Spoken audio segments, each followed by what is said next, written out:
Our latest update is live, but what do you think of it? Our latest update went live earlier this week, and it's filled to the brim with features and new stuff. This includes Steam trading, a higher credit earn rate, the new leveling curve, and much more. If you want the full rundown on everything that went in, then you should check out our patch notes. There you can find all of the news, so enjoy. With the update, community service became pre-orderable on multiplayer's website. So if you'd like your own space in Dirty Bomb to play with your friends, then head on over and take a look. Any servers you pre-order will go live once we've finished our round of testing, and we'll let you know as soon as this is done.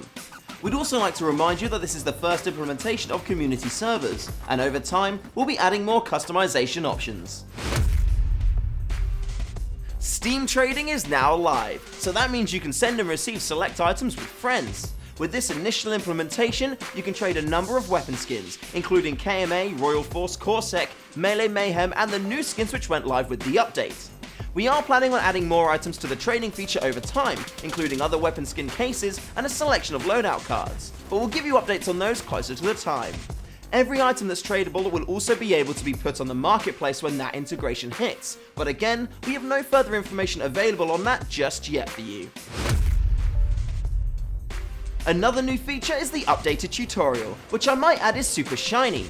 Not everyone will be able to play it though, as we're currently doing A/B testing to see which version of the tutorial is the most effective. This means half of you will have the new one, while the other half can only access the previous one. Once we've verified that we've improved the overall experience, we'll push the new tutorial to everyone.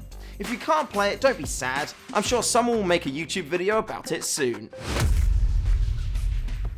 Hey guys, I'm Grunk. Welcome to another episode of Ask the Devs. Please don't forget to leave your comments and questions in the section down below for next week's video, and let's get you guys some answers. Have you thought about implementing a new type of objective?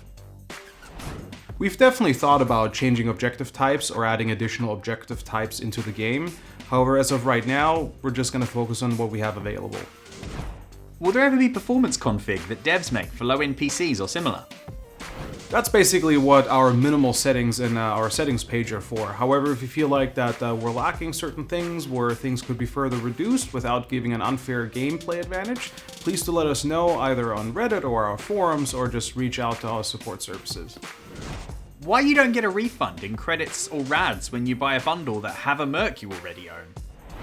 The answer to that is actually pretty easy. They're already very heavily discounted, and because of that, there's no additional savings we could reasonably pass on. Will the old versions of maps be available for rentable servers? On day one of shipping the rentable server feature, we won't have any of the old maps available. That is also to do with the fact that a lot of additional and extra work went into revising Terminal and Dome. However, if a lot of you feel like you want to see those with the rentable server feature down the line, please let us know in the comments or on Reddit, on our forums, or various other social channels. There's few feelings better than spotting an enemy out of the corner of your eye, flicking, scoping, and landing the perfect headshot. And that's a feeling that Stop Hammer Time has a lot in their sniper montage called Collateral.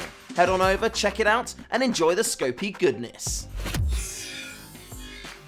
Last week, your reported issues were weapon balance, match balance, and server performance. For weapon balance, we're planning on having our next pass sometime after the 1.0 release, so if you have any feedback or suggestions, please let us know. For match balance, we're currently investigating updates to the quick join system to improve this as much as possible, including how teams are shuffled to make matches fairer. And for server performance, if you feel like a server isn't performing as well as it should, then please submit a ticket to our support team and provide information on the server name, time and date of the issue, along with an explanation of what happened. Now subscribe! You don't want to miss out on anything, I promise.